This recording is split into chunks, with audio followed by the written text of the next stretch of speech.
wait 15 minutes. Yeah, but go live. Yeah, but I need to look at it to see what's happening. I am now live. Yeah, you're live now. So what do I press? End stream? No. If you end it, then it'll end the whole thing, I think. So yeah, if you could sort of just. So I'll leave it as an empty screen for the moment, and wait for people to join me in 15 minutes time, 14 minutes time. Yeah, pretty much. Okay, can you actually log on to that stream and see me now? Yes, my phone just got a notification saying Rugby Genius Quiz just went live. Watch now. Okay, am I wasting? Like, do you buy it in chunks, like 2 hours, and I've just started it too early? No, it's totally free. It's all. It's just it's just people won't be logging in until 7:30. That's fine. There's already 2 people waiting, so you have some viewers. Live chat. So will the people chatting to me will come through on that directly under a live chat area? Yeah.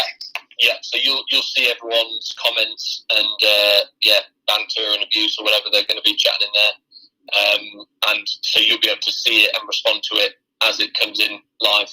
Okay. But yeah, that's pretty much it. So yeah, it should still be loading, so it's going to take a little bit of time before you actually go live or anything. But and it might be because I'm on the end as well, so I'll sign out of this account. So then it should just be. So you're you're struggling to see this at the moment, right? Let me just have another try on my phone. So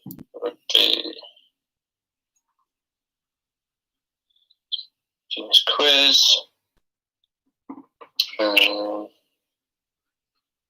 Where's it gone? Oh, I can see you. There you are. Yeah, so you are now live. There's 3 people currently watching you, and then I can hear myself talking to you. So. I better go and put some trousers on. All right, I'll hang up now then, Nick, because. Is that? I mean, that's it, is it? This is so weird. Yeah, I've never done one of these before. I'm waiting to see whether any messages come up on the screen. Can you send me a message, or you can't? Yeah, I can put a message in. 1 second. This is the weirdest thing. Right, I've just sent one. It might take a few moments to come through. Oh, there you go. One's come through. There you go. Right. With a face as well. Hello, mate. Yeah, because I'm logged into my account on my phone. Brilliant. All right, so I'm going to step away and leave that. Is there anything embarrassing in the background there that people can see what they're looking at and what's? Yeah. No, it looks good from here. I think that's safe. And, should be all right. Okay. I think my worry is only so. You know how the power saver will close the computer down every 3 minutes or whatever it happens to be if you don't do anything. That's what I was about to say. Yeah. So long as you're often moving the mouse on your laptop. So maybe every other question, just move the mouse a little bit, and that should sort it. Okay. Despite the fact that I'm not actually using because I don't scroll those messages, do I, or do they naturally scroll themselves? No, they'll just naturally move. But it's good that you're aware of it. So if you just okay, so I need to change that setting to. I don't want to mess about with it now. So. No, well, you can if you know where it is. It's in system preferences. Am I going to cause a problem off the screen? System preferences. Right. Well, let me have a look. Well, because I can set that so that it doesn't switch off. Where am I? What am I looking for? System preferences is down at the bottom. Screensaver. It's the of the bar. Yeah, no, I've got that. I'm looking at this desktop with screensaver, isn't it? Brilliant. Yeah. So no. Desktop screensaver. No, that's not it, is it? Desktop with screensaver. Hang on. So actually, if you go to energy saver. Yeah, got it. Yeah, and then it will say battery. Yes. And then there should be a sliding scale bar that says turn display off after, and then you can set the time. Oh, that's interesting because mine says Slightly dim the display whilst on battery power. Put hard disk to sleep when possible. I've got actually turned display off after I've got 3 hours. So okay, yeah. So yeah, but you could just slide it along to never, just to be super safe. And then untick any boxes that might say put hard disk to sleep when possible. If they're all unticked. Slightly dim the display whilst on battery. Yeah, all of those. Taking all of those off. Yeah. All right. Yeah, good. All right. That should hopefully stay live now. I've been on air 5 minutes and 30 seconds and still haven't said anything of any interest to anybody. But then that's okay because it's okay. You've still got 9 minutes until people are expecting to log in. So yeah, well, I've got one from Daniel saying, "Hi, very nice of you to say hi, Daniel. I'm just going to go. I can't get any worse than Scott Hastings. That's harsh on Scott if he's tuning in. I can't be any worse than Scott Hastings. Right, I'm going to go and get myself a cup of tea because we're actually starting in 9 minutes. So I'm going to go get myself a cup of tea and I'll come back in just a moment. Brilliant. All right. Thanks, mate. Thanks for your help. No worries. All the best. Cheers. Bye.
Hang on a sec.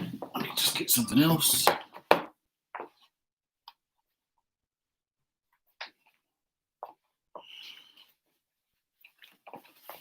Where's my cup of tea?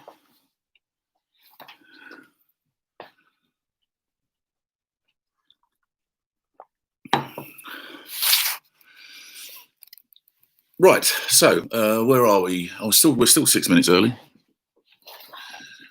But I'm happy to chat to anyone in the meantime if anyone's got any questions as to like why exactly someone like me is doing a rugby quiz.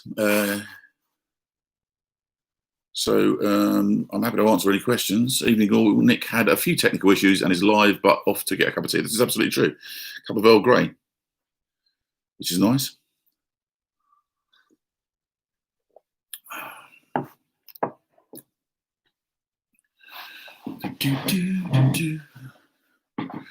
I was massively reassured too when I watched the previous ones to see everyone was struggling. I've heard you are a big rugby fan, Nick. This is absolutely true.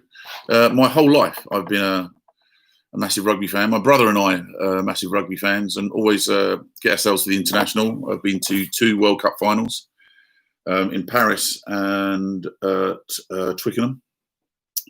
And I'm an England fan, obviously, but I'm a Lions fan and went on the Lions tour, the last Lions tour down to New Zealand, which was great. And actually, maybe I'll save some of this chat until we actually get into the thing. But yes, I am a massive rugby fan, and I'm often asked which team I support, and I'm basically I'm a rugby fan, not a particular team fan. So I try and get a game of rugby in whenever I can when I'm not filming. I've got friends who've got various adventures and can get me a spare ticket or get to a game. But where I live is near 4 rugby clubs, a Premiership rugby club, so it's handy, really. Hello, Tony. Thanks for joining us. And we got in. We're 14 so far, which, given that actually we got 4 minutes to go, is still pretty good going.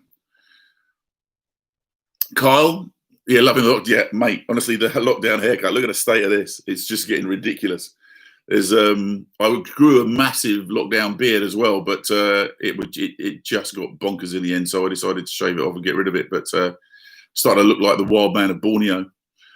And I had to shave the beard off, but I'm not prepared to let any amateurs have a go. I might actually just grow it out as well. You never know, do you? Didn't recognise me. Yeah, that's the age and the fatness that's come with the enormous amount of food that I've been consuming during lockdown. That's I have not. Hello, Fiona. Good evening. I'm not one of the people that have been following the Joe Wicks routines in the morning. So I've just been writing a lot and sitting, doing a bit of gardening, but really I haven't really used the lockdown to get as fit as I should have done. So not surprised though, nobody recognised me. Tony McHardy, hello. Welcome to the quiz. Although we haven't started yet, we've still got 3 minutes to go before past. And from hello William, looking at the way that they've gone in the past, we usually don't really get started till about 7:35 anyway. There's a few latecomers. There's a late rush, a bit like the stands when you go to a rugby game. Everybody's still having a pint outside and all makes a run for the lose at the last minute. So Ain Carhill, I hope I said that right. I'm glad you're looking forward to this. I'm not sure. I'm looking forward to being part of it, but this is all very, very new to me. Yeah, cans of beers in the back now, over there, obviously. Make sure that the Genius brand is here. I've got a glass ready to go and a couple of cold cans handy. Actually, that's a good point. They're not the cold ones. Let me get the cold one so I can, when I do have a beer, it's a proper one.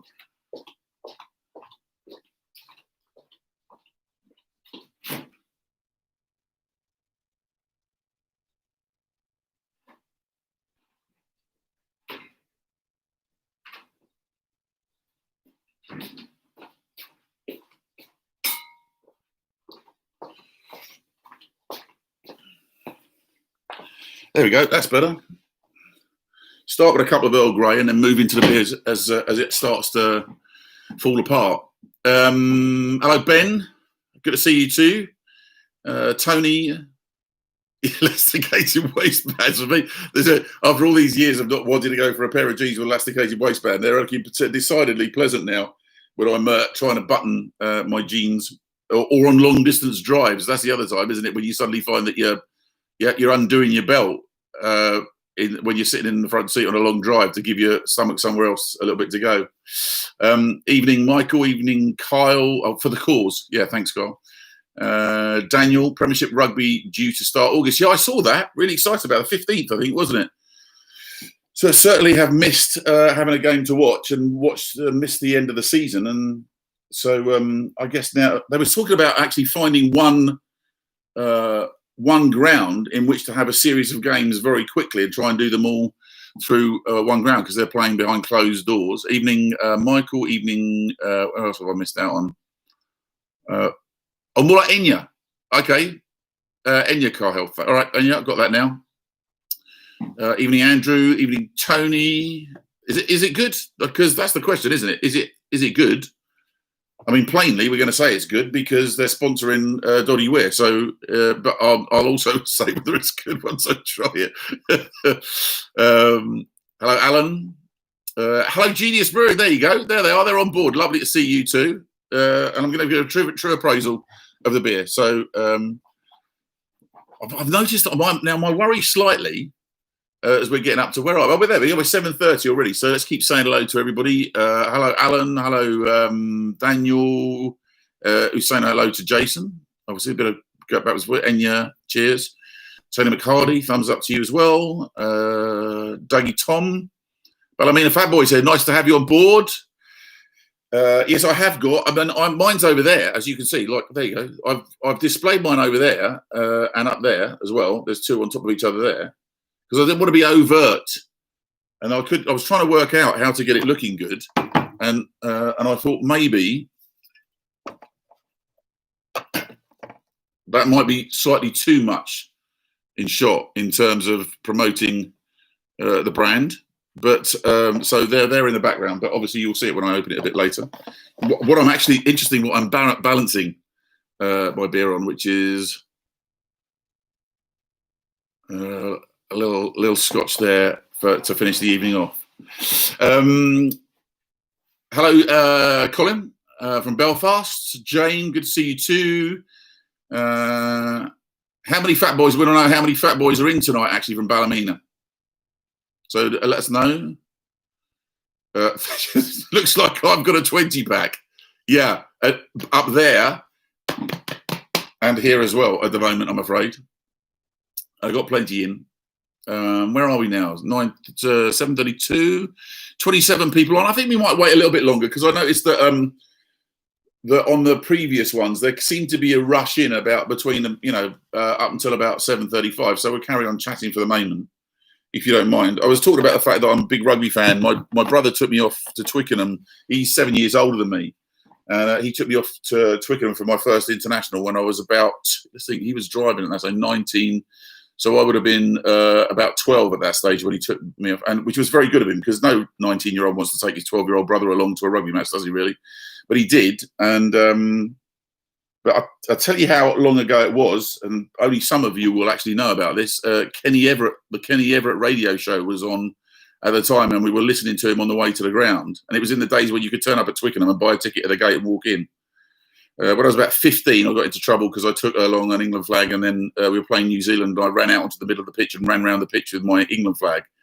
And then people started chasing me across the pitch. In those days, it used to be bleachers. I remember it wasn't seats as such; it was just bleachers going up, and I legged it for the side. And all of the what do you call them? The officials who were came running towards me, and I got there just before they did. And really, in a really lovely way, the crowd parted, and I literally legged it up the bleachers, and they all closed in behind me, and I sort of squatted down, and so I wasn't arrested, which was nice of them. A 15-year-old, you do that kind of thing, don't you? Let's have a look. Tony, hello, Tony. Oh, Colin. 4 fat boys apparently in this evening, which is very good. Me and Erica Rowe, yes. I had to tell you what, on the boom front, I'll give Erica Rowe a good run for her money at the moment since lockdown. I've been eating so much, which is, of course, a very good reason to be drinking the Genius, because the one very good thing about it is that it's very low on calories. In fact, I'm going to crack the first one now whilst we're waiting just for people to join in and actually have a proper sip. So let's pour one. It'd be better for the product if I was left-handed, wouldn't it? Let's try that. I've never poured one left-handed, but it looks better than the tag on the other side. There you go.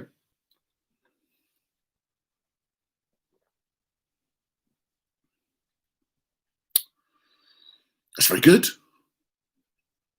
That's very good. But wonderfully, they are, of course, sponsoring us and sponsoring Doddie as well. So it's less than an apple, is it? That's very impressive. 79 calories a can, which, in view of the fact that last night I did half a chicken, a rack of ribs, I had 3 puddings, and but it's important that I stick to 79 calories a drink. Ben, can I say hello to your wife, Naomi, please? She always moans I don't mention her. Hello, Naomi. Again. Sorry, no, I didn't mean again. Obviously, never met her. Never come face to face with her. No implications there.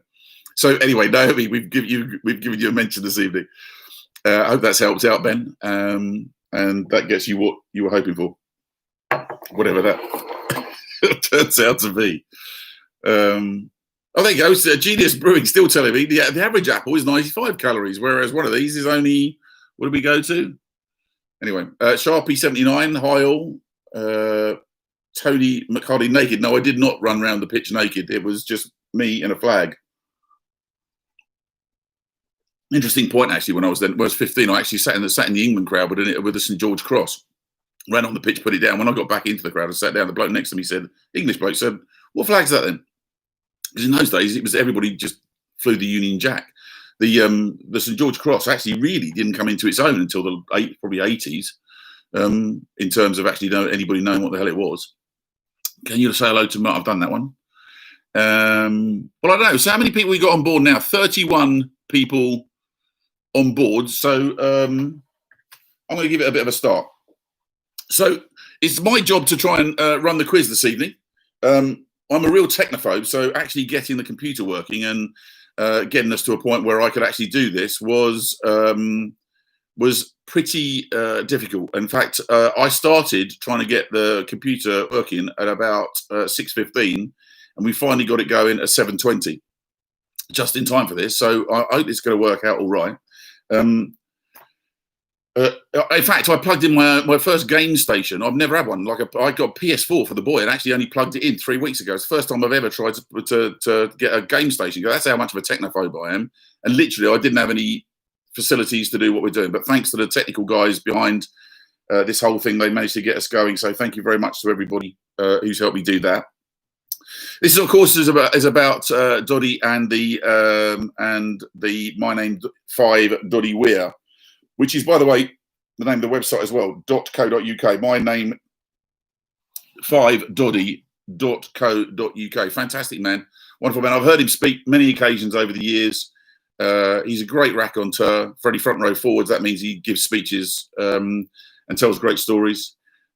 He's great fun. He's always been brilliant company. I was lucky enough to bump into him at the Matt Hanson Foundation dinner and have a bit of a chat with him and talk about the battle he's got on, and it is a battle with motor neuron disease. And so I've got a little bit of a background here for you for anyone who doesn't know and who's tuning in. So Doddie Weir OBE, one of the most recognisable personalities. I think we'd all agree with that. He earned 61 caps for Scotland during what's described as a successful playing career, although he himself says that his time with Scotland wasn't that successful, but I've heard him say that before. He represented the British and Irish Lions on their successful tour to South Africa in 1997, so he's a British Lion, which tells you just how good he is, and won championships with his two sides, Melrose and Newcastle Falcons, which is obviously fantastic. Talented, committed and athletic lock forward, Doddie is now facing his biggest challenge. Actually, I was talking to a mate of his who, actually the guy from Genius, who was telling me that when they were at school, he was one of those kids, if you played rugby at school like I did, we had one kid in our year, Cliff Stevenson his name was, if in case he's looking in, who was 6'2" and about 17 stone when we were all 14. He had a beard as well. He looked like one of the masters was joining in our side. He used to mow through all of the 14-year-olds playing number 8. But Doddie was very tall and very skinny. And so, but very hard according to his mate. So skinny, tall, but like a real hard player and really difficult to tackle. It'd be like trying to tackle the mechanism of the clock of Big Ben, wouldn't it? Try to get hold of somebody of that size and shape. In fact, Bill McLaren, very famously, my famous rugby commentator of all time, described him. When he goes like that, he's like a mad giraffe, is what he said about it. It was one of Bill McLaren's great. Do you know I really miss his commentaries on rugby matches? Not that the current guys aren't brilliant, but yeah, I should mention some people. Where am I here? Because I haven't done this. Thumbs up to the Genius. First time trying and really enjoying it. They've got a crate to get through. Well, I'm sure you'll manage. A bit late from Adrian, hoping for a better performance than last week. If you're hoping for a better performance from you, great. If you're hoping for a better performance from me, as opposed to the presenter last week, you might be disappointed. Adrian, so good luck with that. Doddie was 6'6" at school. There you go. And that's part of the reason Genius were involved, because actually one of the lads involved that I was chatting to earlier actually went to school with him. So it's great that they're involved. So thank you, Genius, for getting involved. Tom McCarty, yeah, Doddie is a legend. So let's talk, guys. Get back to what I was telling you about. So in June 2017, he revealed he was suffering from motor neuron disease. From the outset, Doddie has been driven to help fellow sufferers and seek ways to further research into this as yet incurable disease. And it's just a horrible disease. On DOSOS, we've built homes for people with motor neuron disease who are dealing with it. The Liver Sedges up in Hull, and Eric Rivers, who became a very close friend of mine, who you may have seen on the program, who had 3 daughters, and we tried to build a home for him so that he'd take that stress away from him. And he and I became very close during the next 3 or 4 years before he succumbed to the illness. And it is a terrible illness, and it affects sportsmen more than an outnumbered number of sportsmen. It just seems very odd. And we just need a breakthrough on it. It's a terrible disease to get. Doddie is incredibly brave about the way he goes about it. He said, I've got a quote for you here. My attitude is that you should do what you can today and worry about tomorrow when it comes, which is good advice for any situation in life, I think. This is the card I've been dealt, so I've just got to crack on. He wants to help those touched by M&D, and very often it's not only fellow sufferers, but it's the families as well that need that help.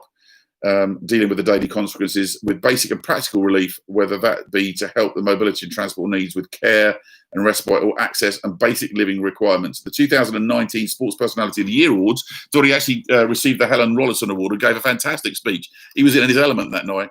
He was on a roll, and I think he took up a lot longer than the BBC had allocated for a speech, but nobody cared because he's such a great character and speaks so well.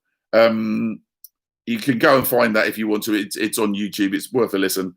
Tonight's quiz is covering the usual. Now, hey, listen, tonight's quiz, because I'm supposed to be a quiz master, I know it's not going to look like it this evening with the programs that I do. So we're going to do some general knowledge as well for people. It is rugby, obviously, but we're also doing a bit of general knowledge too. So join the quiz free to participate. However, we encourage a small donation paid via PayPal account. Listen, everybody's skint at the moment. Obviously, there's financial worries right, left, and centre. Charities are really struggling. I'm involved with Rugby for Heroes and all kinds of other rugby charities and things, and they're all really struggling at the moment. But if you can help Doddie, if you can find it, it's paypal.me/pools/seat. Do you know what? Just look it up. Go to the foundation, and you'll actually find somewhere that you can make a donation there. Anyone who donates tonight will be entered into the weekly prize draw for some Genius beer, which I've got to tell you, I mean, I was going to have to say it was good anyway because they're sponsoring the event this evening, but it's actually very, very good. So where am I? Anyone who donates tonight, go to the weekly prize draw for the beer and goodies. At the end of May series, you will have a chance. It can't be end of May series. Anyway, you'll have a chance to win a signed British and Irish Lions jersey from the 2017 tour. Anybody who was there for the second test when we beat them. I was in the crowd. You know, it's one of the great times for those of you that are Scots and those from Ireland tuning in. We're fully aware as England fans that nobody likes us. And we can never get to join in with our Celtic cousins. I was over at Keith Best's testimonial over in Dublin, which went on till about 5 o'clock in the morning, and chatting to the lads, the Irish lads there. And I was saying, the one time you get to join in and feel like you're part of the crowd with your Celtic cousins is on a British Lions tour. And that second test when we beat New Zealand, and that entire one end of the stadium was red, and the singing and drinking and everything that went on afterwards was one of my favourite memories of rugby in my lifetime. I've always wanted to go on a Lions tour. And there's a very good one coming up against South Africa as well, isn't there? So anyway, that Lions jersey that's up for grabs. Daniel, everyone on here has been very generous. Thank you very much. So people are already being very generous, and we really appreciate that. And Genius Brewing is saying they'll put the PayPal link on their Facebook as well. Glenda, hello. And Anya Cahill got my Doddie tartan dog lead and collar today. And it's great quality. So actually go and have a look at the site because there's some great little bits and bobs. And of course, the thing is, during lockdown, you're always looking for lockdown presents, aren't you? So yeah, go and have a look at the site because there's some bits and bobs that you can buy as presents for people for lockdown presents. Right, I think we probably should get started, don't you? This beer is actually very drinkable. Right, okay. You can order. I've got to remember. You can order. It says here. Remember, you can also order online your Genius beer. So I think I've done the Genius beer thing. I don't want to be too promotional. So I think doing that is going to be a little bit obstructive during the course of this, isn't it? So we'll just stick with those there as our demonstration of the beers in the background, and we'll have a beer at half time altogether. Kyle says, I need to get some for my labs. I think he means Labradors, dogs. Yeah. So I'll move on into the questions. The great Rugby Genius Quiz 6. There's been 5 so far. I hope this one lives up to the first 5. Tonight's quiz covers rugby stuff, rugby lists, because I do this program on Saturday night called Who Dares Wins, where we do lists, and we thought we'd chuck some lists in as well, and some general knowledge. Remember, it's free to join, but if you, I've done the donating, haven't I? The rugby stuff. Some rugby players are known. Here we go. We're getting started. Everybody, eyes down. Already better than Bruce. That's very nice of you. Thank you very much. Game on. Here we go. Ready? Some rugby players are known as just their nickname. Can you identify the following players from their nicknames? Number 1, who was known as the Munch? Question number 1, rugby players who are known by their nicknames. Who was known as the Munch? Now, some of you are actually just sitting there thinking. Some of you are actually writing answers down. I imagine the four lads in Ballymena together are all arguing amongst themselves who was the Munch. I don't know how long I'm supposed to give on these. Oh, sorry, Carl's just come through. Chocolate and Fox Red Labs. Yeah, they are dogs. Michael says he hasn't done too well on the other quizzes, but better luck tonight.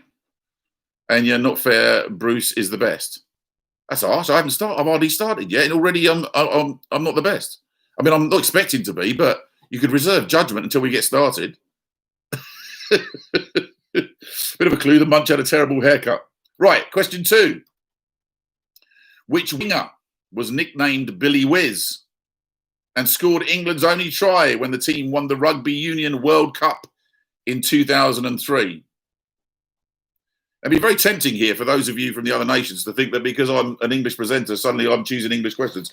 These questions, I've got to tell you, have been written for me. So I have no say in it, okay? So, question 2 was, which winger was named Billy Whiz and scored England's only try when the team won the Rugby Union World Cup in 2003? Question 3. Which England, we're on England again, I'm afraid. Which England rugby star is nicknamed the Enforcer? Which England rugby star is nicknamed the Enforcer? That's your third question. If you already had too many drinks and you're wondering which question we're on. So as we're only just getting started, question 1 was who was known as the Munch. Question 2, which winger was named Billy Whiz? And question 3 was which England rugby star is nicknamed the Enforcer? The argument's raging on about Bruce, which is fantastic. It's like, Bruce is great, but we never admit it. And then Jim's come in with Bruce is from Edinburgh, so I'll already be better. Okay, question 4. Who was Bumface? Who was the rugby player who was known as Bumface?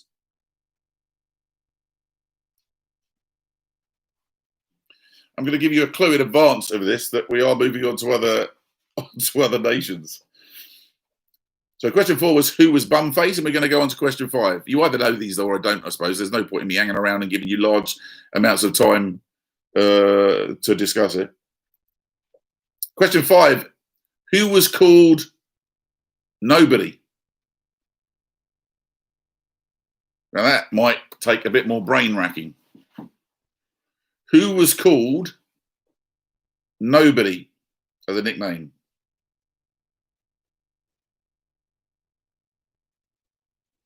So I just have a little drink just whilst you're writing it down.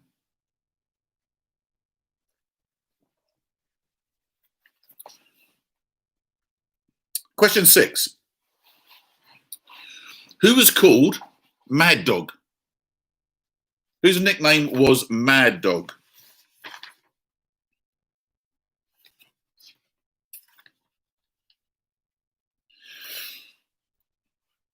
I played in Australia when I was I played obviously in the UK, and then I went over to Australia to work over there when I was about 25, and ended up playing for a side called Kiama down in New South Wales, and some of the nicknames were brutal, absolutely brutal in Australia.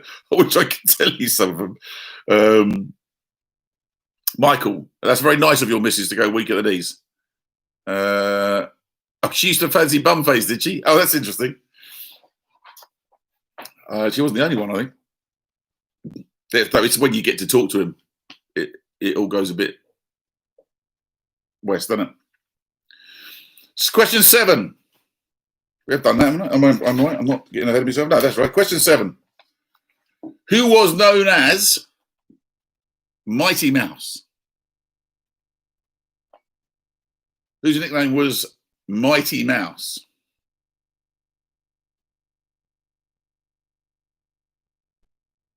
It's almost like I could almost hear Bill McLaren saying it.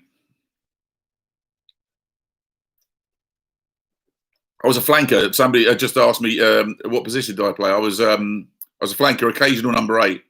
At 6'2", I'm not really big enough to be a number 8 in those days. It was all about having a very tall and big number 8. But I was open side flanker. Was a lot fitter and faster. And interestingly, was carrying a lot more weight up here and a lot less down here in those days. Although in retrospect, I was a lot more brilliant than I thought I was at the time. The further I get away from it, the better I was. Right, so that was our nicknames. And the last one, question 7, was who was known as Mighty Mouse. So I think you'll have either got that or you haven't. So we're going to go on to question 8, which is the list. Now then, the June Lockdown Series prize draw winner gets a signed Lions jersey from the 2017 tour to New Zealand. This is the big list. Name 10 of the 19 backs who were in the original tour party. Not call-ups. We're talking when the tour started. We need 10 of the 19 backs who were in the original tour party. And we're not talking about the call-ups that came later. We're talking about the 2017 tour to New Zealand. Now, this is going to take a little while, whilst you have a little argue amongst yourselves and a little think, suck the end of your pen, or anything else you've got to hand. So I always wanted to go on a Lions tour, and never been able to in the past. And I thought I couldn't actually down to New Zealand, but got the opportunity, and so I hopped on a plane with a whole bunch of with a couple of mates coming in, one coming in from Dubai and one coming in from Ireland, and we went down for the second and third test and had the most amazing time. Although I went out the night before the second test, I went out thinking I'll have a really good night, go out and have a few beers and like early hours of the morning kind of event. We went out, there were hardly any Lions tourists out. I think it was because in order to be able to go to New Zealand for that length of time at that cost, you basically had to be retired from a very successful job. So a lot of the tourists were like over 65 and were in bed with a cup of cocoa before ready for the game the next day. And I was out looking for a big night out. So anyway, I found one in the end, as you do, in a Welsh bar actually, which was great. So had a great evening there. And then of course the next night went on till the early hours of the morning because we'd won that second test. You had to feel sorry for Sonny Bill, didn't you? So that question was the June Lockdown Series prize draw. This is the one. Name 10 of the 19 backs who were in the original tour party of the 2017 Lions tour. So have you got that?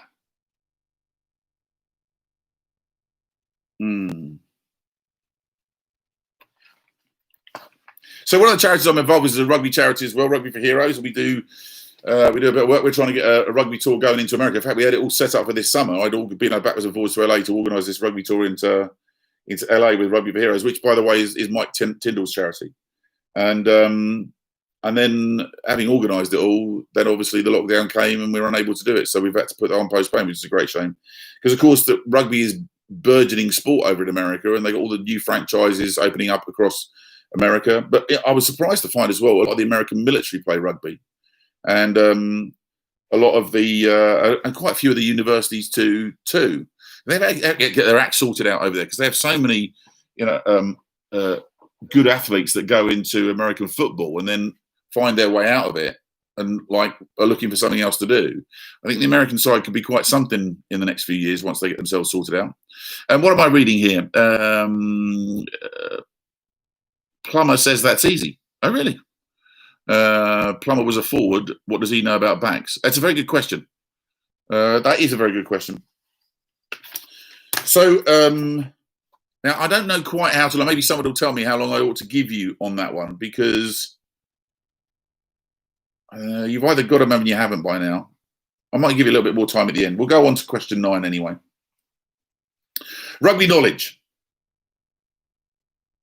Which city hosted the European finals weekend in 2019? Question 9 is which city hosted the European finals weekend in 2019? It does say carry on. Well done. Bruce. Nick Knowles. Is that like Nick Knowles, exclamation mark, exclamation mark, exclamation mark, what the hell does he know about rugby? Or is that Nick Knowles, I quite like him? Or actually, don't ask. The abuse that would come back. You'll be amazed at how many people shout at me when I actually get into a rugby stand or I take a seat. The number of people who shout, "Can you do my bathroom?" As if it's never been shouted before. But it's of the things that they can shout at me, I suppose it's not the worst possible thing, is it? Where are we? Oh, that's very nice of you. Thanks very much, Bruce. Appreciate it. Were you there? Anyway, you were down there. Weekend, epic weekend, even though Munster didn't make it. Oh, I see. Yes, interesting. Yes, of course. All right, Bruce. Very nice of you to say. Very, very handsome. You're not quite the demographic I'm looking to impress, but I appreciate the compliment. Very good of you.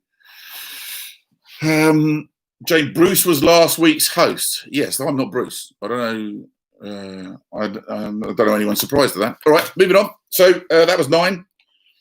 Question 10. Scotland came within seconds of winning at Twickenham in the 2019 Six Nations before drawing. When did they last win at Twickenham? Question 10 is Scotland came within seconds of winning at Twickenham in the 2019 Six Nations before drawing. When did they last win at Twickenham?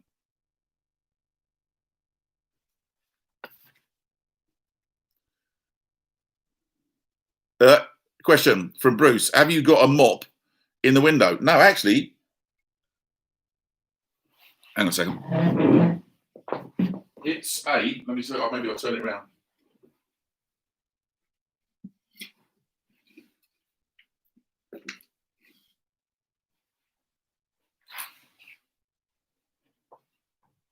There you go. It's actually an African tribal mask. I spent some time over in Africa and came back with a couple of tribal sort of witch doctor masks, and there's various other weird things on the shelves that I collect. Saber-tooth tiger skull for anybody else who's wondering what that is over there. So yeah. Look, I am very saying I look thirsty. I'm making my way through this can very nicely. Thank you very much. Bruce, you could wear it as a wig. Listen, whether a mask would benefit you is not for me to say, Bruce. Face for radio. Is that me or you? Right. Can I stay on afterwards for a few DIY questions? Mate, you wouldn't want me giving you any DIY advice. I try to avoid it wherever possible. Right, where we got to? 10. So question 11. South Africa won their third World Cup in 2019, having won in 1995 and 2007. How many tries had they scored in World Cup finals before 2019? So question 11 is South Africa won their third World Cup in 2019, having won in 95 and 2007. So how many tries had they scored in World Cup finals before 2019? So how many tries did they score in 1995 and 2007? Add that together. That's the answer that we're looking for. Very nice. Might crack open the whiskey a little bit later as well. It's not like I'm driving anywhere. Please don't do one of my DIY end of the show speeches. Right? Daniel says that Kerry got this one right. That's interesting. So, no, I promise not to give any of those Jerry Springer, be kind to each other, be kind to yourself and each other kind of speeches at the end. Right, we're going to, hang on a second. Where are we now? Question 12. We're on question. Am I going too slow? Somebody say you're going too slow if I'm going too slow. Okay. Yeah, don't make us weep, says Glenda. I'm afraid sometimes I make people weep with my presenting, not on purpose. It's just the way. 12. Who scored the quickest drop goal in World Cup history in 2019? Question 12 is who scored the quickest drop goal in World Cup history in 2019?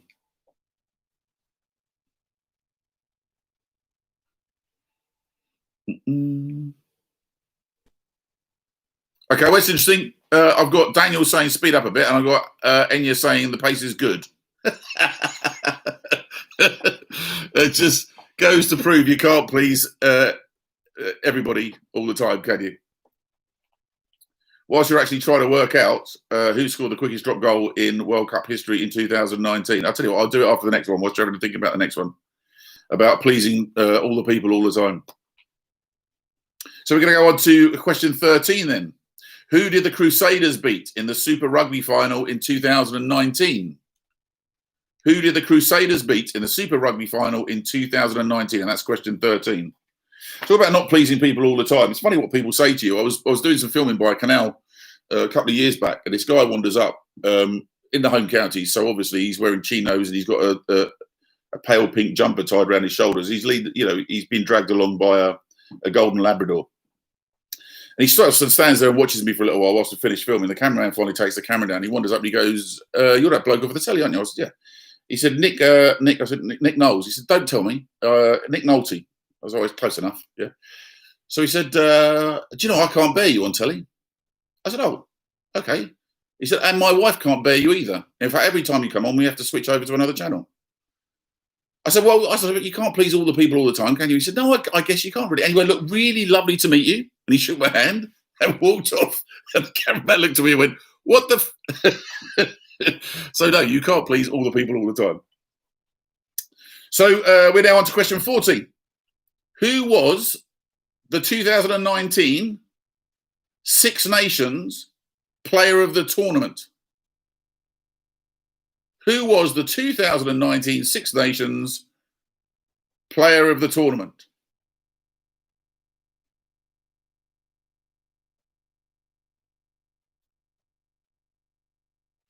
He not only won that, he got us a very special tickle as well. So let me give you a little bit of time on that one.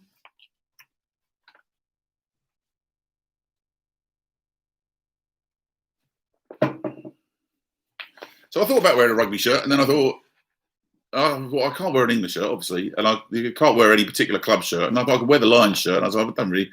Then I thought, well, none of the other presenters have bothered to wear specific rugby shirts that I've noticed. So, but they kind of, am I trying? If I wear a rugby shirt and I'm saying, look, I'm a real supporter because I'm wearing a rugby shirt. In the end, I just decided not to go for it. Yeah. Oh, Jim, that's very nice of you. Thanks very much, mate. I'm doing my best. We'll see how we go. So, okay, where have we got to? Who was 14? Who was the 2019 Six Nations Player of the tournament? Right, we're going on to a bit of general knowledge now, which is a bit of a diversion from the usual form of things. I think this is basically to encourage more people to come and join in the quiz. But so, question 15: which three nations will co-host the men's 2026 FIFA World Cup? Which three nations will co-host the men's 2026 FIFA World Cup? Three nations involved there. See how wide your sporting interest is. And he says, of course I can wear my English shirt. That's very kind of you. That's very nice of you. I remember at the grand old age of about 14, again with my brother, it was now 21, but still taking me to the England internationals. It was very good of him. I was stood in the Irish end. I don't know how we ended up with tickets in the Irish end, but we did. 14-year-old wearing a Union Jack hat. And my excuse was that I was 14 in the Irish end, so you can imagine how well that went back in the 1970s. Anyway, along came a bottle of Irish whiskey, which was presented to me, which I glugged, which was I honestly was the first time I'd ever had any whiskey. And then along came a pie, and we were actually on a terrace, I think, and we were on a second. Anyway, long and short of it was, I thought I'd be incredibly brave because we were playing Ireland, and shouted to Gibson, who was playing very late in his career at that stage, "Gibson, where's your wheelchair?" On the basis that he was very old, thinking I was very clever. At which point he promptly ran through and scored a try and made a complete the entire stand laughing at me. They laughed at me, and quite rightly too. So where are we now? The three nations. Oh yeah. So 16. Question 16. What is the largest landlocked country in the world by size? That's an interesting question. Question 16. What is the largest landlocked country in the world by size?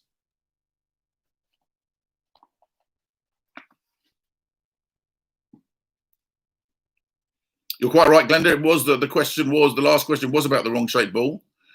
But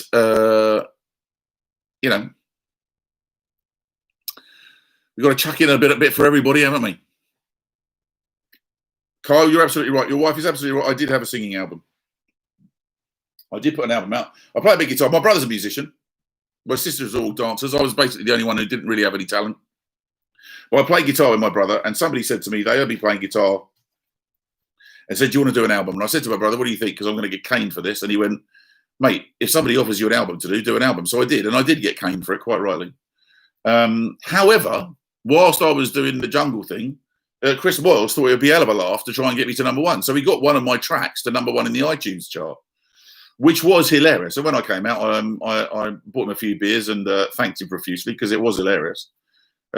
But I said to my American mate, rang me up afterwards and said, "Congratulations on your iTunes #1." I said, "Well, you realise it's a joke." And he went, "Well, when you come over here, no one in America knows that. You're just the #1 recording artist." That's very true. So it's on my CV when I go to America, #1 recording artist. So where are we now? What is the landlord going to world? Number 17, question 17. Name the song and the artist for the following lyric. Maybe I'm foolish, maybe I'm blind, thinking I can see through this and see what's behind. Question 17. Name the song and the artist for the following lyric. Maybe I'm foolish, maybe I'm blind, thinking I can see through this and see what's behind.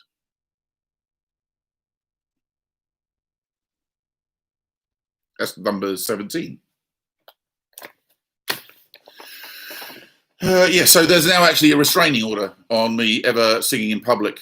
So there won't be, people don't have to suffer anymore. Question 18. Name the longest river in the UK. Question 18. Name the longest river in the UK.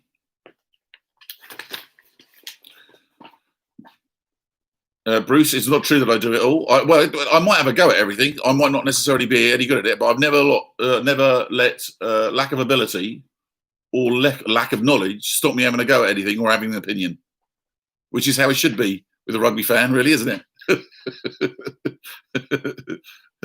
Thank you, Tony, for knowing that it was every kind of people. Yes, I don't know if you just Googled that, in which case you shouldn't be on Google whilst we're running a quiz. But if you do it anyway, I'm truly surprised. Carl, make you feel my love. That was the track. Yeah, which was my iTunes #1, hilariously.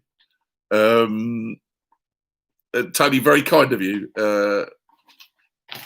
Right, so where are we going? Hello, Colin. Colin, a thumbs up from you. That's very nice of you. And yeah, am I missing Billy? Billy is currently, for his own safety, well, actually, he's in lockdown at the moment, obviously. But I mean, he's 70, apart from anything else. I don't know whether you know, but Billy is actually 70 years old. So we've got to look after the old boy. And normally between shows, we keep him in a maximum security twilight home for his own safety to make sure that he can't do any harm to anybody. Tony, my wife, not me. Oh, well, who knows the song? Oh, right, fair enough. Yeah, who thinks it's a great song? No, that's fair enough. Right, going on. So we had number 17, which was the song, and then number 18. Oh no, we did that. Name the longest river. Number 19, we're up to now. We are all missing a cool IPA in the pub. What does the acronym IPA stand for? We're all missing a cool IPA in the pub. What does the acronym stand for?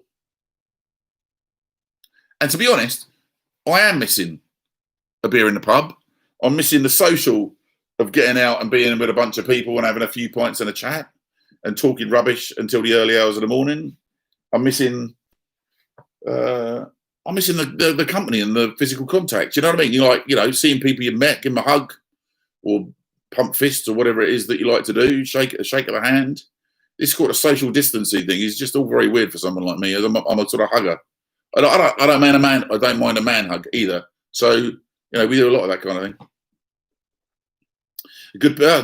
Lovely. Genius loving a beer question, obviously. Genius rugby quiz tour coming on. That's not a bad idea, is it? Actually, that'd be great. If you got all 5 of us so far, 6 of us, is it? I don't know how many so far. That'd be a proper giraffe, wouldn't it? Which seems appropriate with Doddie, doesn't it? So where are we now? Okay, 19. We're all missing a cool IPA in the pub. What does the acronym stand for? 20. In which year did Twitter launch? Feels like it's been around forever. I mean, I don't know whether you're Twitteries, all of you. I don't do any of this kind of stuff, and I don't do Facebook, but Twitter is something that I talk to people on. So wasn't it amazing how many virology experts there turned out to be in the country on Twitter? Once we got the pandemic, everybody knew exactly what we should be doing, and everybody had a view on how we should go about it. Fantastically, I just realised that with it, the light that I've got on here, I can actually make it my eyeballs on my glasses. Look at that. That's a bit weird, isn't it? Yeah. Okay. So, in which year did Twitter launch? Is question 20, and that takes us to half time. Yes, an invitation team. Genius Brewing. I think that's a really great idea. Actually, get us in a public place, or maybe get us to one of the rugby internationals before once the internationals start up again, and have a bit of a lock-in somewhere at one of the places and have a bit of a chat. It's I do quite often at the rugby things. I'll do like Q&As and stuff, and I'll do that with some of the people that we've had along that are involved with Rugby for Heroes as well. And Ryan Jones is a fantastic character as well, and tells some absolutely epic stories. You ask it next time you see Ryan Jones, ask him about getting a fat nose in New Zealand on the Lions tour after he told his wife that he would never play another rugby game, and then had to FaceTime home and pretend he was packing in the hotel room to try and keep his extremely wide, bloodied nose from the camera to try and stop his wife finding out that he'd actually been involved in a game and got twatted in the face. That'll be funny. Anyway, so that's half time. Potential half-time points there, by the way, everybody. There's 30 potential half-time points there. Now, I understand that you lot are all being very honest and posting your point scores as we go along. So tell us a good story from SOS. I might do that in a minute. Hang on. It's time for a half-time beer, so grab yourself a beer, crack open another beer if you've been concentrating really hard and haven't been having one, and I recommend one of these Genius beers because they're fantastically sponsoring. And basically, when you buy these, a little bit of money goes each time off the can, off the profit, goes to Doddie's Foundation. So a really good idea to do that. We've got to remind you to donate and enter the prize draw for the signed British and Irish Lions jersey from 2017. And I'll give you a little while now because if you, I don't know whether you're getting a cup of tea, you might run out to the loo. And what can I tell you about DIYSOS? I mean, to be honest, we've been on tour for 20 years. So one of the things, when we started, interestingly enough, the BBC had this idea about the programme that we'd end up doing a bit like changing rooms. Changing rooms had started the year before, and the BBC kind of wanted like just a really variation on changing rooms. But they used to do this thing where I ended up with a bunch of builders. The lads that you've seen on the programme for all the years, they were trying to audition builders and they couldn't find anyone appropriate. And they said, 5p from every can goes to Doddie's Foundation. So that's important to know. So they invited, the three lads that it was then those days, Bob, Chris and Julian, were working on an extension for one of the researchers' mums down in Devon. And she was desperate. And she said, look, will you come up and audition for the show? And they said, no, they weren't interested. And she said, in the end, she said, look, we'll pay your hotel bill and the bar bill if you come up and do the audition. So they came up. Absolutely off their faces the night before, turned up the next day and just basically acted the fool because they didn't want the job. Well, when we had a look through the audition tapes, everyone was being really serious about tips, and then there was these three nutcases. So we took the three nutcases, and then we couldn't find an electrician anywhere, and we went to the lighting department because Billy is actually, believe it or not, is a film and TV electrician. So he does big films like Band of Brothers and the Saving Private Ryan and all kinds of. He knows Tom Hanks personally, believe it or not. He's besties with Tom Hanks and people like that. So we went to the BBC and said, have you got an electrician that we could have? And they said, for God's sake, take Billy. He retires in 6 months' time. This was 20 years ago. He retires in 6 months' time, and we can't stand him around the office. So, he's driving us mad. So take him with you. Well, it was like a rugby tour. We just basically, we'd work all day, then go in the bar until about 3 o'clock in the morning, and then wake up the next day and get driven back into the job and work again. It was just madness. And I said to the director on the first day, this isn't working as a TV program. You got to let them. So we started filming them, having a drink, having a laugh, messing about. And they used to do this thing when they open the paint on changing rooms, and all the builders would sit around, and when they open the paint, they go, ooh, as if builders care what colour the paint is. They don't. Just give me the paint, let me get it on the wall, let me go home. Done. So we did that, and we started taking the mickey out of all the designers and not treating them with the due deference and respect. And we delivered the BBC the first 6 programs, and the BBC said we wouldn't broadcast them. It just wouldn't have it. So it sat on the shelf for about 6 months, and then finally they broadcast them because they had a hole in the schedule, and we got 8.5 million viewers. So the BBC came back and went, yeah, we always knew it was a good idea. Go out and make some more, and that was it. Really, 20 years ago. And then, of course, we changed to the big builds and did all these massive builds, like the veteran stuff up in Manchester and Grenfell and, some of the places like the Yard up in Edinburgh, which is an amazing place for people with young people with disabilities and life-limiting illnesses. If you're up Scotland Way and you're looking for someone to look after up there, they do a great job. And Little Miracles over in the Midlands. So, yeah, we've kind of lived the charmed life. Can't believe we've been going after 20 years and we're still going on. We can't work at the moment, obviously, because we can't. Our modus operandi is to crowd about 150 builders into a 3-bedroom semi and do the work in 10 days. We can't do that at the moment. Right, is everybody back? Everybody happy? I'm going to crack open my second one to get started on part 2. Are you supposed to be letting me know what the scores are? Because I'm seeing no scores coming up on my screen at all. And I don't know whether you want to fess up to it and I can let other people know how well you're doing, or there you go, beer number 2. Answers. That's a very good point. You don't know until I give you the answers. Yeah, let's go back and do that then. So I told you I wasn't going to be very good at this. Okay. Question 1. Who is known as the Munch? Are you all there, by the way? You all there? Yeah. Okay, here we go. Question 1. Who was known as the Munch? It was, of course, Mickey Skinner. Hence the reference to bad hair, though I'm skating on thin ice with that one at the moment with a bad haircut. Mickey Skinner, for his ferocious tackling, he was known as one of the best offensive tacklers ever to grace the game. That's what it says here. I'm not saying that. Although, to be honest, that tackle he put in Paris in that quarter final was quite something. Question 2, which winger was named Billy Whiz? That is, of course, Jason Robinson. His nickname came from the Beano comic, which featured a very fast runner called Billy Whiz, and he was known as Billy Whiz. Which England rugby star is nicknamed the Enforcer? That was Danny Grucock. Danny's been omitted from the England team on several occasions, which was all put down to disciplinary problems.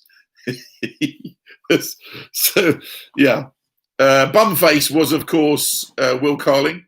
Mickey Skinner coined the term due to Carling's characteristic, face like a bum, to be honest, if we're all being perfectly honest. It's the chin, the cleft chin was what it was about. And he tells a great story himself about Wade Dooley calling him bumface just before that quarter final in Paris. Who was called Nobody? I wonder whether everybody got this one. It was John Eales that was called Nobody. He was given the nickname Nobody because nobody's perfect. Nobody's perfect. So they thought he was perfect, John Eales. Who was called Mad Dog? Lewis Moody. The only rugby player to use his face to protect the rest of his body during the game. He was utterly fearless, nearly suicidal in tackling, not least in picking a massive fight with the Tuilagi at one stage as well, which is never a good idea because there's a lot of them, and none of them are particularly weak, are they? Did I say John Eales? Yeah, I did say John Eales, didn't I? Who is Mad Dog Lewis Moody? So we got that one. Question 7 was, who is known as Mighty Mouse? Ian McLaughlin, of course. Mighty Mouse was from the fact that he was relatively small as a prop, but powerful for his size, like the cartoon character of the same name. What a fantastic character he was, Mighty Mouse. In the days when, like, rugby players in the front row were shaped like they should be for the front row, which only really exists in club rugby nowadays, doesn't it? Right, this is the list, which was the big one and the difficult one. I don't know how you did in the list. The June lockdown series, blah, blah, blah, named 10 of the 19 backs who in the original tour party, not call-ups. So I'm going to name them for you now. Get your pencil and start ticking them off. Greg Laidlaw, Scotland, obviously. Conor Murray, Ireland. Rhys Webb, Wales. Dan Biggar, Wales. Owen Farrell, England. Jonathan Sexton, Ireland. Jonathan Davies, Wales. Robbie Henshaw, Ireland. Jonathan Joseph, England. Jared Payne, Ireland. Ben Teo, England. Elliot Daly, England. George North, Wales. Jack Nowell, England. Tommy Seymour, Scotland. Anthony Watson, England. Lee Halfpenny, Wales. Stuart Hogg, Scotland. Liam Williams, Wales. Now, just whilst you're ticking them off and adding them up, making sure you got all those, I don't think I need to do them again, do I? Somebody text me if they think, or message me if they think I need to do it again, but I think that I was pretty clear on that. I'll soldier on, and if anyone actually tells me I need to do them again, then I'll do it. Question 9, which city hosted the European Finals weekend in 2019? That was Newcastle. Newcastle. Scotland came within seconds of winning at Twickenham in 2019 Six Nations before drawing. When did they last win at Twickenham? 1983. South Africa won their 3rd World Cup in 2019, having won in 95 and 2007. How many tries had they scored in the World Cup finals before 2019? If you said none, you've got a point. The answer was none. Who scored the quickest drop goal in World Cup history in 2019? It was, of course, Dan Biggar. Scored after 35 seconds against Australia. It says here 1 point, but I think you'll find that's 3 points for a drop goal. It's 1 point for you lot. Who did the Crusaders beat in the Super Rugby final in 2019? Jaguares. Jaguares. Do you know, one of my favourite things is actually watching the various commentators try to decide whether they're going to go with the Argentinian pronunciation of it or going to go for the somewhere in between, with people like Murray Mexton making a complete mincemeat of the name along the way, much as I just did. Who was the 2019 Six Nations Player of the Tournament? The man who got a little tickle from Joe Marler, Alan Wynne-Jones. And general knowledge, moving on to question 15. Which three nations will co-host the men's 2016 FIFA World Cup? Canada, USA, and Mexico.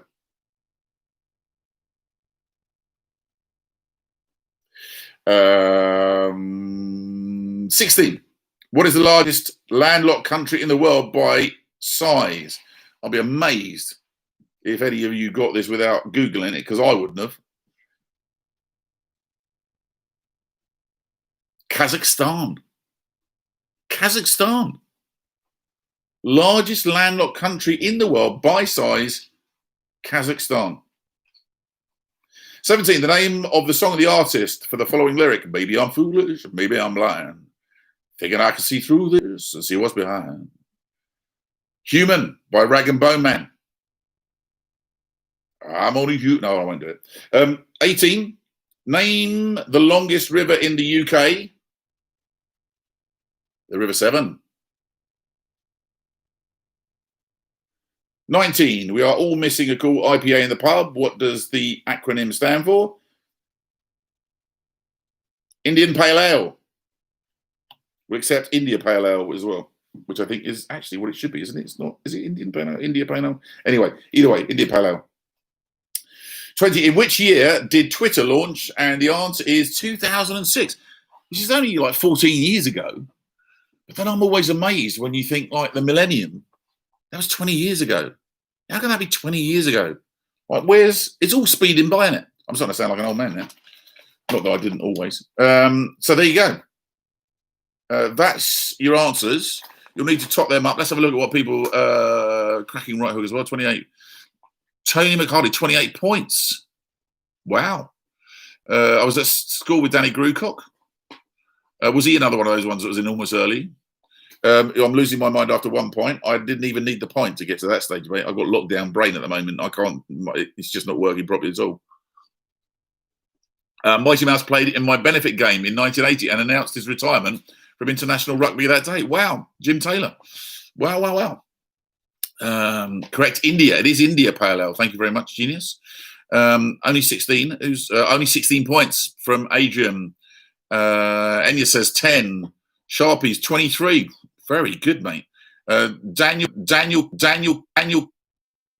Stores. You're not. No way. 30 out of 30. You got Kazakhstan. It's Daniel turning the trick. You got Kazakhstan as the largest landlocked country. Alan 19. Fiona. Team Commune's got 29. Wow. Jim 22. William 20. All good scores. Glenda 15. If you're batting 50%, you're doing well. Kyle -2. Michael 20. Murray 21. Tony, I was only kidding. I said 28 before you got the answers out. I've only got 19. That's very honest of you to fess up. I did wonder, actually. I was like, how did he know then? Kyle, he didn't even play rugby. You know, it's who you know. Daniel, it's not what you know. It's who you know. Kyle says he didn't even play rugby at school. He didn't even play rugby at school. Is that right? That's unbelievable, isn't it? He was a karate guy. Well. Who'd have thought that?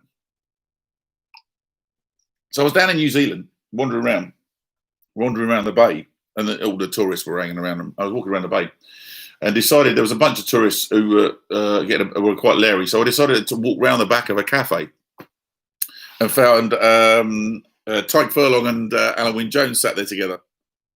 I was like, hello, mate. I said, hello. I was like, I don't want to disturb you, but do you fancy a cup of coffee? I'll go in and buy one for you. And he went, no, that's all right. He said, come and have a cup of coffee with us. So I went and got a cup of coffee. We sat there for about half an hour with him. Well, last year, you may or may not know that I made... I was at an Exeter game, watching an Exeter game, and I was a few points in at this stage when England were playing Scotland. Not last year, year before, when Scotland beat us, if you remember the game. And Nigel Owens was actually reffing. Now, the week before, we'd beaten Wales, England had beaten Wales, and then we were playing Scotland, and Scotland were beating us.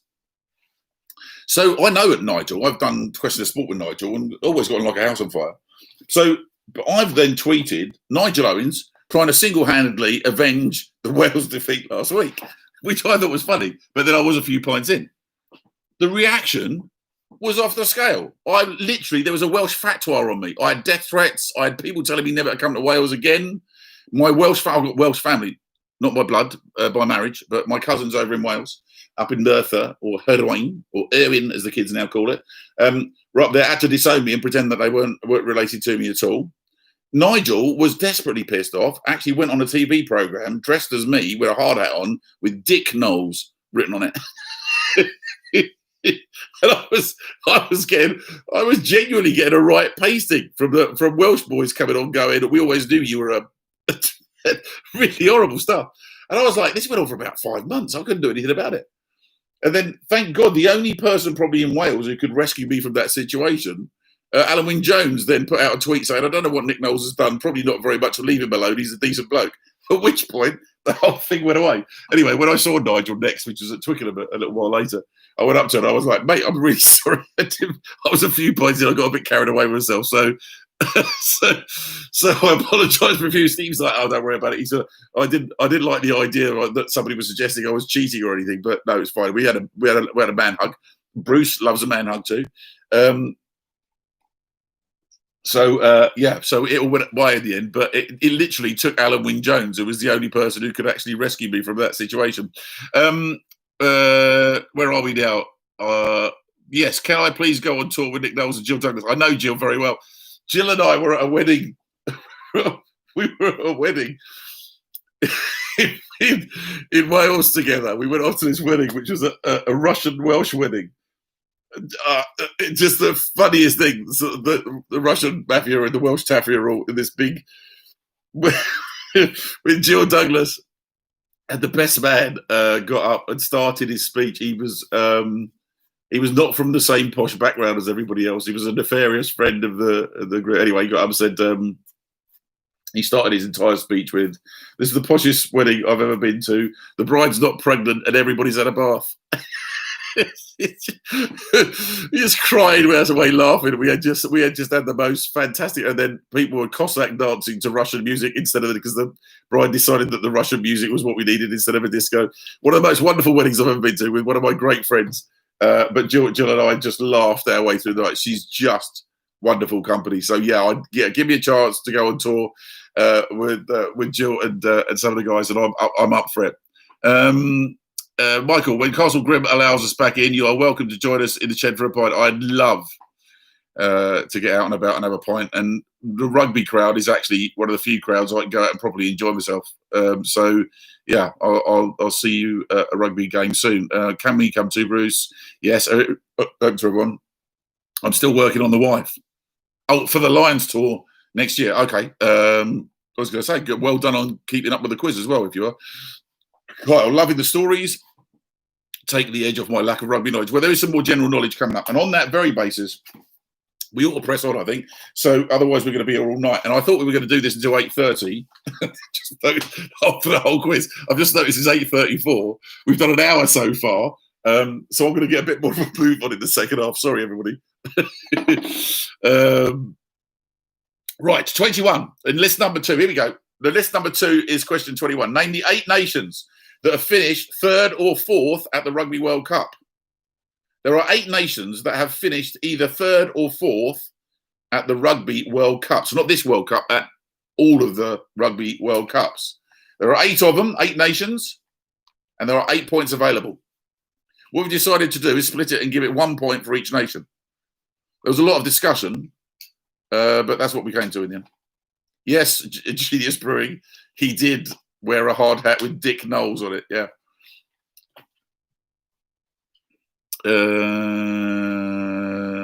Bruce, I miss Carol Smalling. I don't know who she dated, so I'll take your word for it. Tony, loving it. That's very nice. And you're actually organising a date with Bruce now, so it's all very nice. People can make friends on here too. So, if you had enough time to come up with those 8, list the 8 nations that have finished 3rd or 4th at the Rugby World Cup. To be honest, in view of brevity and the fact that everyone's going to be either drunk or asleep by the time you finish, if I don't get on with it,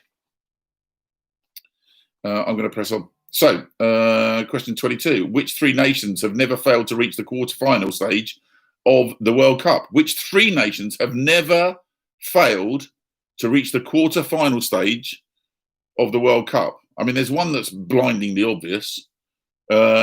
And then you have to pick the other 2 out of the possible, I suppose, 5 or 6. Yeah, probably 5, 6, maybe 7. Thinking about it, who might have been in that situation. Which 3 nations have never failed to reach the quarterfinal of the Rugby World Cup? That's question 22. There are 3 points available, obviously, because there are 3 answers. 23. Dan Carter has joined which Super Rugby side this week? Auckland. The beer's getting to me. I just choked a little bit. I certainly didn't give any kind of clue as to what the answer to that might be. So, yeah. Okay. 23. When Dan Carter has joined the Super Rugby side this week, which one is it? 24. By the way, you have to be, given that I just made something a mess of it, I need you to get the entire title. I need the entire title of the name of the club, not just the bit I might have chokingly blurted out. And so I'll trust you to be honest about that. Question 24. Which former Ireland standoff announced he will be leaving his position at Gloucester's Director of Rugby at the end of the month? 24. Which former Ireland standoff announced he will be leaving his position at Gloucester's Director of Rugby at the end of the month? They won't have anybody left there. Everyone's cleared out as far as I can see. And your husband's just woken up. Bruce, it's very easy to laugh at a distance, isn't it? Rather than having to go. Only Scott blurt out a few as well, did he? Yeah, it might be the beer. I'm going to put it down to the beer. So did he? Scott gave the whole answer in the middle of the question. That's quite good, isn't it? Okay, so we're moving on to question 25. Which England and British and Irish Lions star has joined rugby league side the Brisbane Broncos this month? Which England and British and Irish Lions star has joined rugby league side the Brisbane Broncos this month? That's your question 25.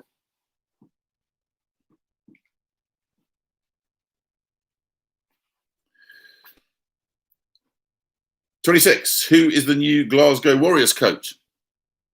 Question 26. Who is the new Glasgow, I should say, Warriors coach? I've finally taught myself as a southerner to say Newcastle, so I think I probably ought to be saying Glasgow as opposed to Glasgow.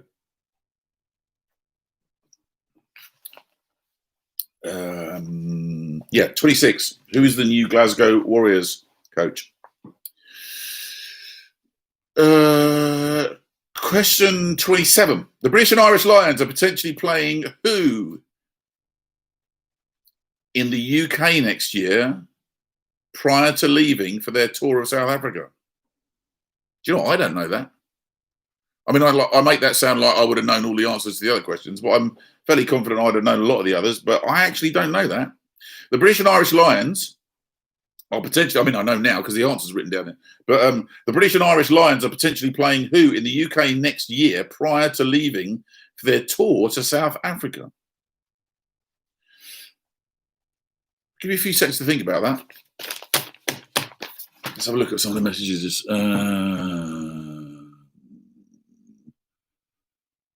Michael, fancy being the DOR.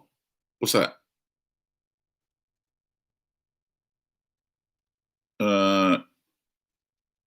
Not quite sure I understand. Oh, yeah, though I do understand now the GBL reference. Glenda, we missed question 24. Oh, did you? So question 24 was, which former Ireland standoff announced he will be leaving his position as Gloucester's director of rugby at the end of the month?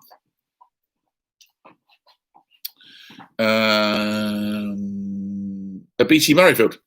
I'd love to go and join in a BT Murrayfield. Yeah, I love Murrayfield. In fact, my brother and I came up and did the entire weekend on the first ever World Cup Sevens tournament. And I probably, given the invitation that I've just got, I shouldn't mention it, but unexpectedly, England actually went through and won that first final whilst I was there. I was actually, again, on a top tier in the ground. And the one thing that was terrible about Murrayfield, and I don't know whether that's still the case now, but certainly then, was that you'd have, I don't know how many tens of thousands of people are in the stadium, but they had like four burger outlets in the entire ground, so you couldn't get food. It was a real pain. So I had a journalist card. I was just out of news at that stage, so I still had my journalist card. So I went down to the press box and got myself a cardboard box and loaded it up with pies and sandwiches from the press box and went back up. Now, me and my brother had been shouting for England. We'd been offered flying lessons off the top tier by many of the people surrounding us in the crowd. But oddly enough, when I turned up with a bunch of pies and sandwiches and started lobbing them around the stand, we made friends, and it was we had an absolutely fantastic job. Fantastic weekend. I'm just reading the things at the same time. Our director of rugby. Yes, because as a fan, I plainly know more than the people who have actually done it all their lives. Bill Bowman's job, I'd quite fancy that. Yeah, I'd like to get involved with the RFU. But last year I suggested that they weren't doing quite enough to commemorate the people that had fallen during the Great War. And as a result, they sent me a stinging letter back revoking all my rights. Anything to do with Twickenham, so I'm not sure how friendly they feel towards me at the moment. Maybe I should actually. Anyway, I've got most of the questions wrong. Any chance of changing them? No, not at this stage, I'm afraid. But good question. I'm always worth asking. Question 20. Oops, it might have been 23. We didn't know. Dan Carter has joined which Super Rugby side this week? It's a shame that you didn't hear that one. That was the one where I half blurted out the answer. You were there. G Spring, you were there for the Rugby Sevens. Yes, that was a hell of a thing, wasn't it? William, can you say hi to my mate Andy? Hello, Andy. I hope that's helped. And yes, the Leo Dawson. Harriman was the man. Harriman was the man of the tournament in those. What's the guy that the American winger who's unbelievably fast? The Isles, who literally gets the ball and just runs around people because he's incredibly fast. Basically, Harriman, who I understand was a prince. Wasn't he a prince? Andrew Harriman. Strangely, I think so. Anyway, not now. Burger vans, loads. Oh, is there loads of catering now? Oh, that's fantastic at Murrayfield, because literally you couldn't get a pie for love nor money. So great that's yes, Harriman skinned Campo on the wing. He absolutely did. Yeah. So anyway, where have I got to? Let me have a quick go through. I think we got to question 27. We're up to question 28 now. Who scored the quickest Premiership final try when he scored for Exeter after 27 seconds in 2019? This is question 28. Who scored the quickest Premiership final try when he scored for Exeter after 27 seconds in 2019?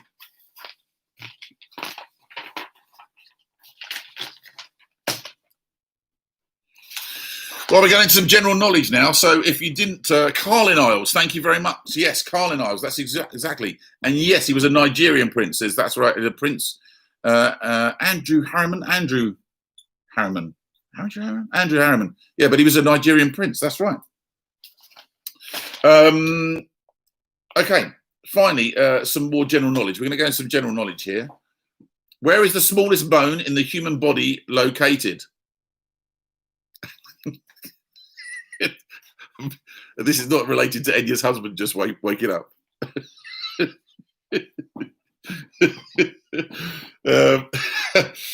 Whereas Twix 29, where is the smallest bone in the human body located? Depends on the temperature, I think, probably. That's 1 point. Question 30. Divorced, beheaded, died, divorced, beheaded, survived. Who was Henry VIII's last wife? Divorced, beheaded, died. Divorced, beheaded, survived. Who was Henry VIII's last wife?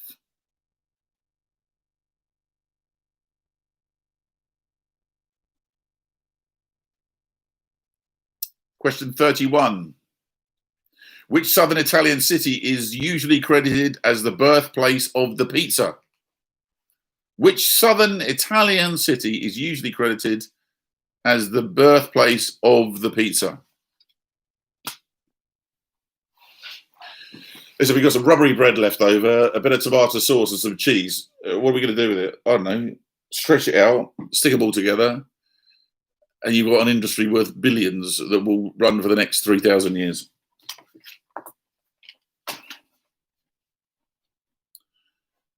"32. Pret a Manger is a popular sandwich chain in the UK. But what does the French name mean in English?" Pret a Manger is, or Pret a Manger, Pret a Manger probably, is a popular sandwich chain in the UK, but what does the French name mean in English? That's question 32.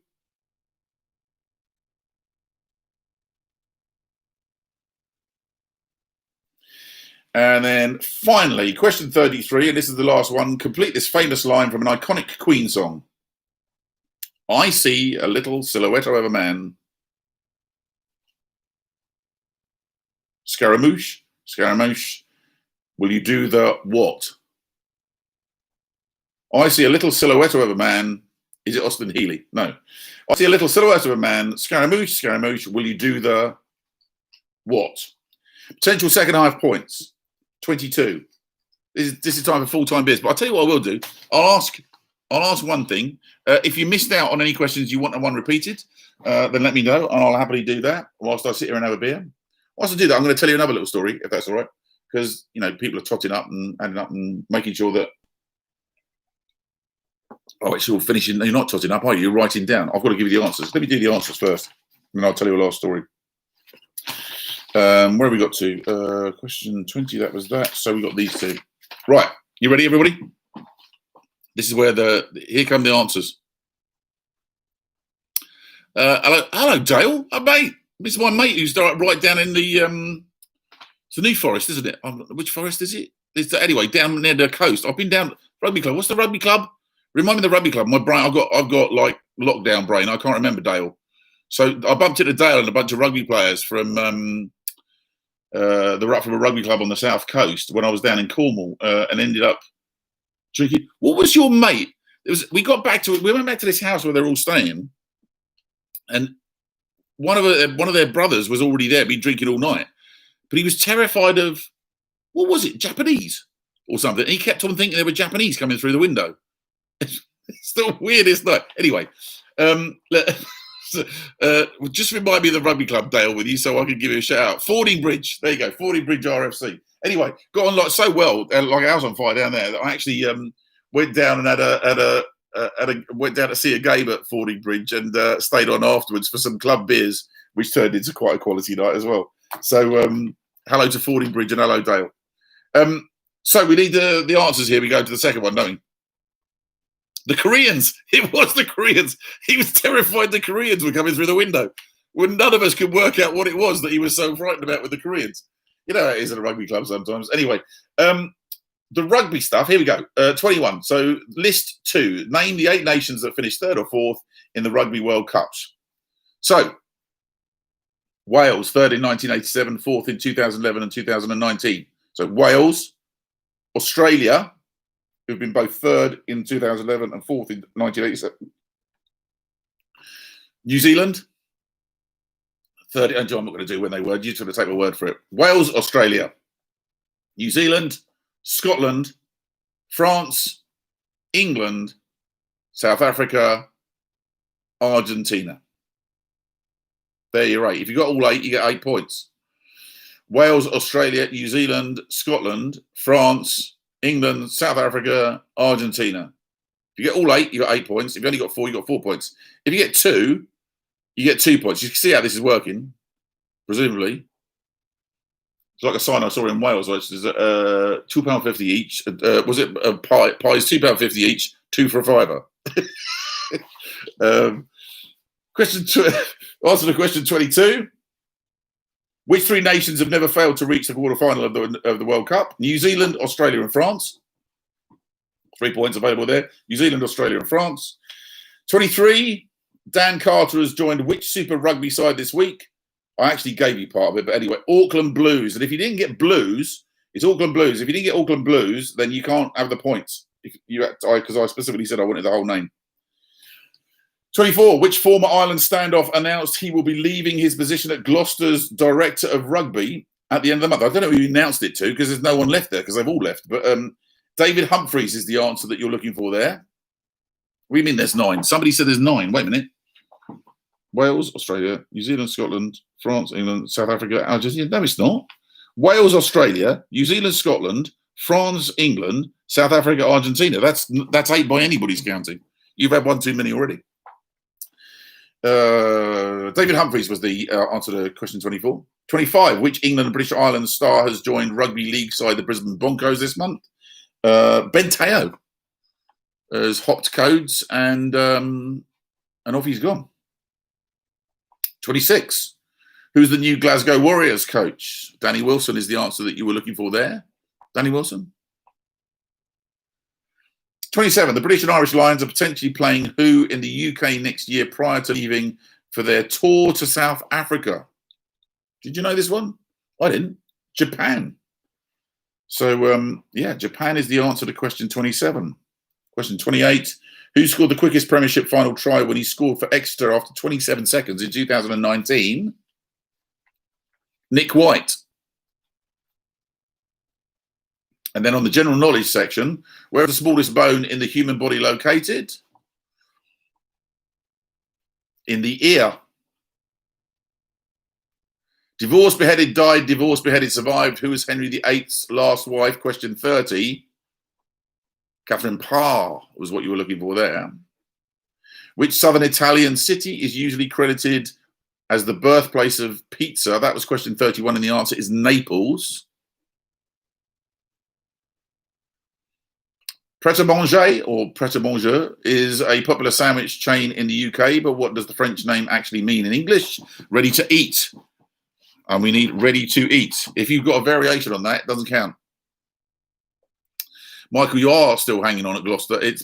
But you know, it's a shame really because I thought you were actually looking like you were going to get it all together this year. Last year looked like a good year, and this year looked like it might actually all finally come to fruition. But Japan are at BT Murrayfield. Oh, that's interesting. Thanks, Tony. Where we now know that they've got plenty of food outlets, which is important. And finally, 33. Complete this famous line from an iconic Queen song. I see a little silhouette of a man. It wasn't Austin Healey. Scaramouche, Scaramouche, will you do the what? And of course, the answer, as you all know, I'll be amazed if anyone got this wrong, is Fandango. Napoli isn't half a point, it's a whole point. It's just the proper way of saying Naples. So, Kyle, you get a whole point for that. Napoli is just the Italian way of saying Naples. So you're perfectly fine on that.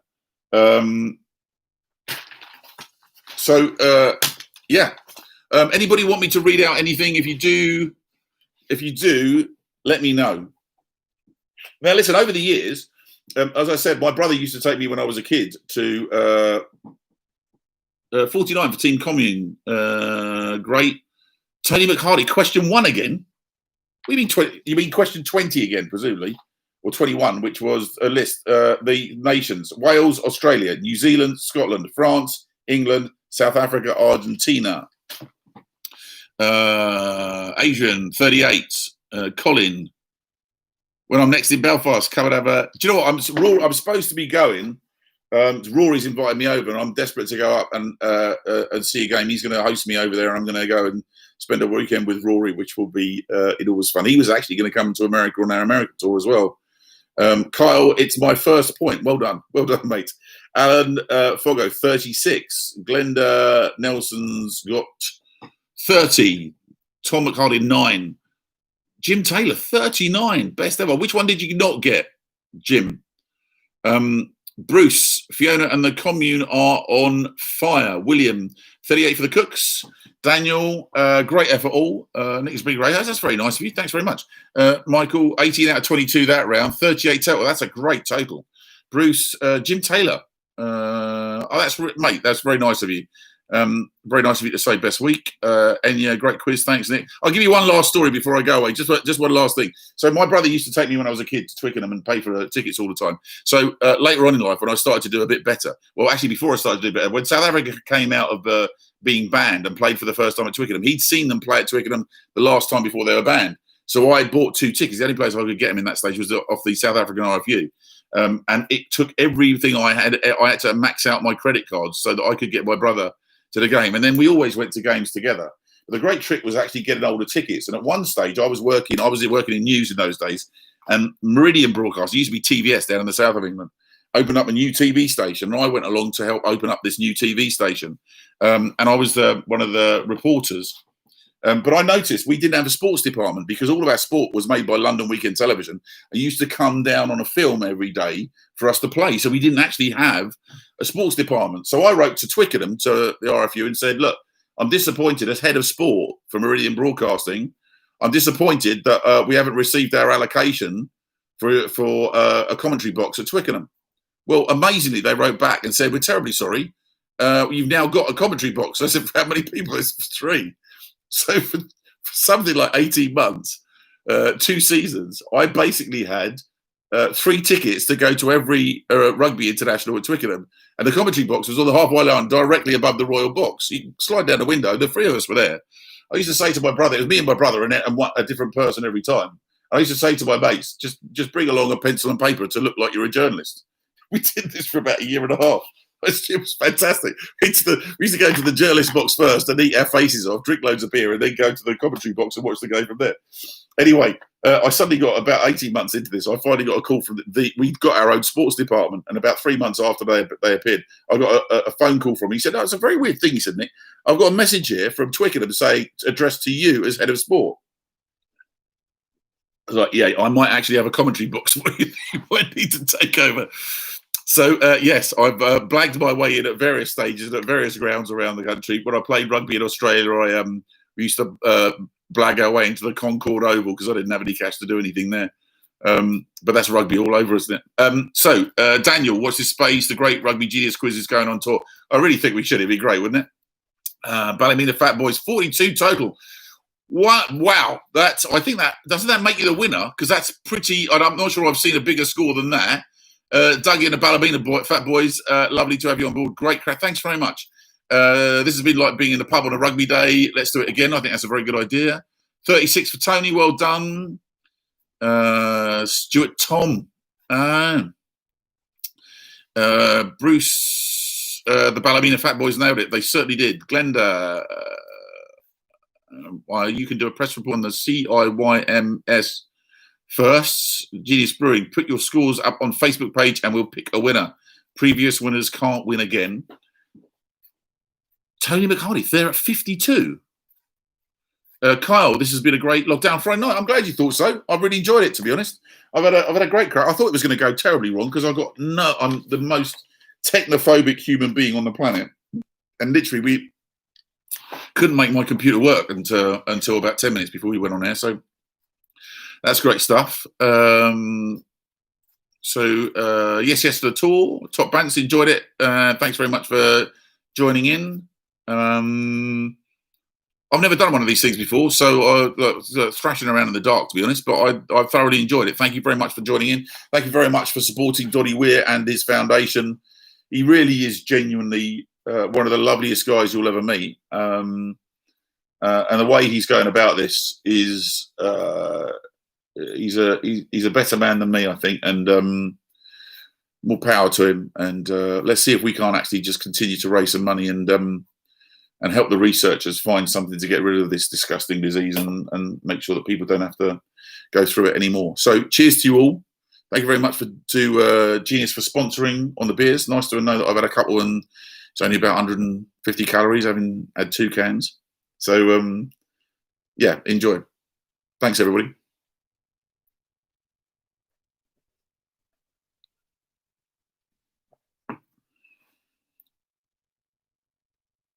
Right, how do you switch this off?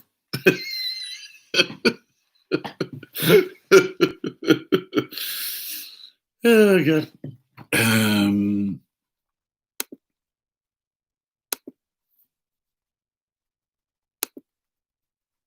I think this might be